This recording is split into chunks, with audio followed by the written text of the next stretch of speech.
Welcome to today's episode, where we journey into the life and work of a truly unique figure in English literature and art, William Blake.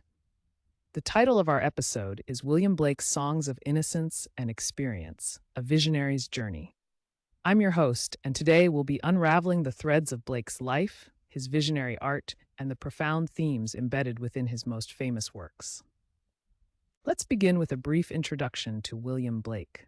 Born in 1757 in the bustling neighborhood of Soho, London, Blake was not your average poet or artist. From an incredibly young age, at just 8 years old, he began to have vivid visions that informed his artistic perspective. He famously reported seeing a tree filled with angels, their bright wings shimmering like stars. This experience set the stage for a lifetime of visionary creativity. Isn't that fascinating? It really is. Blake's early experiences shaped not only his art, but also his worldview. Growing up in a modest home, where his father worked as a hosier, Blake took on the life of a craftsman. He was an engraver, an illustrator, and importantly, he was deeply independent. He developed his distinctive artistic style, using methods that he often described humorously, like his own take on printing in the infernal method. The creativity came alive in everything he touched, from his poetry to his engravings. People who knew him described him as kind and gentle, but also intensely passionate and unconventional. He was always with a pen or a paintbrush in hand, almost as if he was never truly of this world, always exploring the next. Speaking of his unconventional nature, it's interesting to note that despite Blake's gentleness, he lived in turbulent times.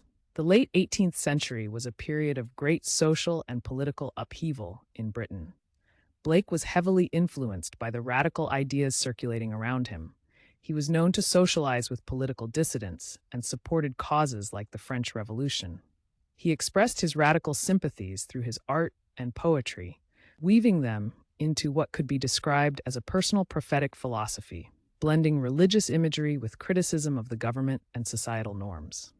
This rebellion against authority is crucial to understanding his poetry. Absolutely. Blake's belief that without contraries there is no progression really encapsulates his worldview, one where good and evil, joy and sorrow, innocence and experience are dynamic forces that shape life. He didn't see them as opposites to be separated, but intertwined states that drive our growth and understanding as human beings.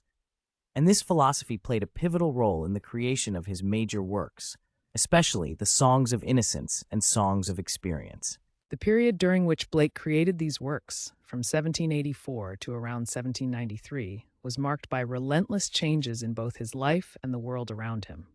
His notebooks reveal a fascinating process of drafting and revising, transforming short lyrics into illuminated plates. Each piece not just a poem, but a complete work of art.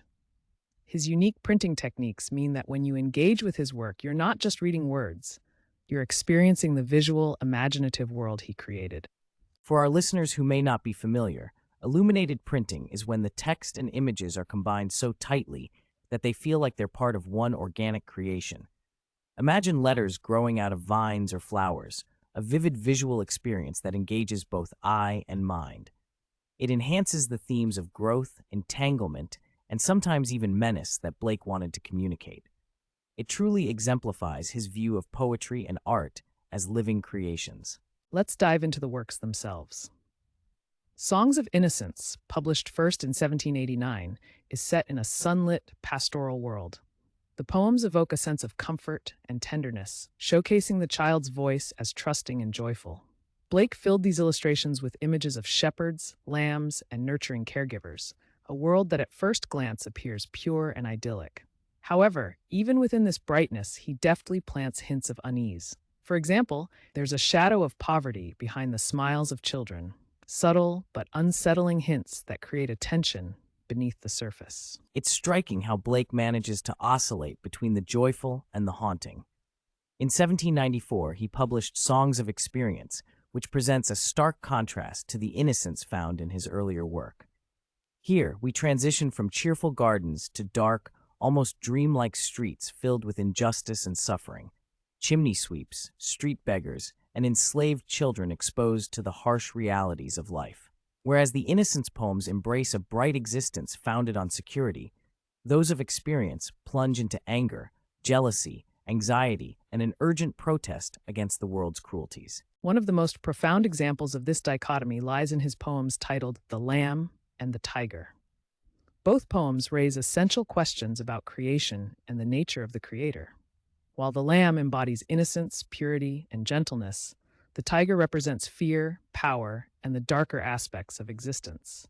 Blake forces readers to consider how the same creator could make both a gentle lamb and a fierce tiger. It's profound. And that leads us to another fascinating aspect of Blake's work. Throughout his poetry, he often employs what he calls contraries, where he juxtaposes poems against one another to explore the deeper meanings inherent within seemingly simple words. For example, the same word may capture a different essence in the lenses of innocence versus experience. Words like joy, green, and child take on shades of meaning that shift as we move through his collections. It's this interplay that invites readers to unearth anxieties, ambiguities, and ironies, fostering a deeper, more reflective engagement with the text. Exactly. It's a kind of intellectual gymnastics that keeps us on our toes as readers. Critics from various backgrounds, whether feminist, Marxist, Christian, or even Jungian, have continually discovered new meanings in Blake's work. His symbolic universe remains rich and colorful, resonating with timeless questions about humanity, morality, and authority. Each piece of his poetry can spark a myriad of reflections, which brings us back to how Blake presents joy and sorrow, love and cruelty, in such an accessible way. His verses often look childlike, yet they pose some of life's most profound inquiries. It's this dialectic, the dance between innocence and experience, that is central to understanding Blake's artistic vision. Every poem serves as a reflection of our own life's journeys through joy, sorrow, rebellion, and ultimately hope. He encourages us to embrace both states of being, to explore the richness of life without shying away from its complexities. How profound is that? As we wrap up, let's reflect on how Blake's art and poetry resonate with contemporary issues. Just as Blake navigated his world, asking tough questions about society and humanity's nature, we too can draw lines to our own experiences. His insistence on the importance of recognizing and holding space for both innocence and experience in one's life encourages an ongoing dialogue about morality, freedom, and justice. And so, as we conclude today's exploration into the mind and work of William Blake, we invite our listeners to engage with his poetry deeply. Perhaps you'll take a moment to read one of his poems aloud, slowly, imagining the illuminated pages he created and the depth of meaning within them. Thank you for joining us on this journey into the visionary world of William Blake.